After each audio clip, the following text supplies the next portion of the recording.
Hello అండి అందరికీ. ఇవాళ ఈవినింగ్ స్నాక్స్ కోసం అయితే సమోసాలు చేస్తున్నానండి. అమ్మో, సమోసాలా, అంత పెద్ద ప్రాసెస్సా, నా వల్ల కాదు బాబాయ్ అనుకునే వాళ్ళు నాలాగా ఎవరైనా ఉంటే కామెంట్ బాక్స్లో కామెంట్ చేయండి.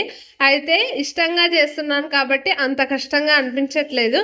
ఫస్ట్ అయితే ఒక కప్పు మైదా పిండి తీసుకొని దాంట్లోనే కొంచెం ఉప్పు, కొంచెం నూనె వేసుకొని చపాతీ పిండిలాగా తడిపి పెట్టేసుకొని చపాతీలాగా ఒత్తేసుకొని లైట్గా పెంచి పైన కాల్చుకున్న తర్వాత సమోసా షీట్స్ని అయితే రెడీ చేసుకోవాలండి. ఎడ్జెస్ కట్ చేసిన వాటిని డీప్ ఫ్రై చేసేసి మనం సమోసా స్టఫింగ్ కోసం అని ఆనియన్ కట్ చేసి దాంట్లోనే కొంచెం కారం, కొంచెం ఉప్పు, దాంట్లోనే అల్లం వెల్లుల్లి పేస్ట్, ఈ సమోసా ఎడ్జెస్ని కూడా డీప్ ఫ్రై చేసిన వాటిని వేసేసి స్టఫింగ్ కోసం అయితే రెడీ చేసుకున్న తర్వాత సమోసా లాగా ఒత్తేసుకోవడమేనండి. తర్వాత ఇంకా డీప్ ఫ్రై చేసేసి తీసేయడమేనండి.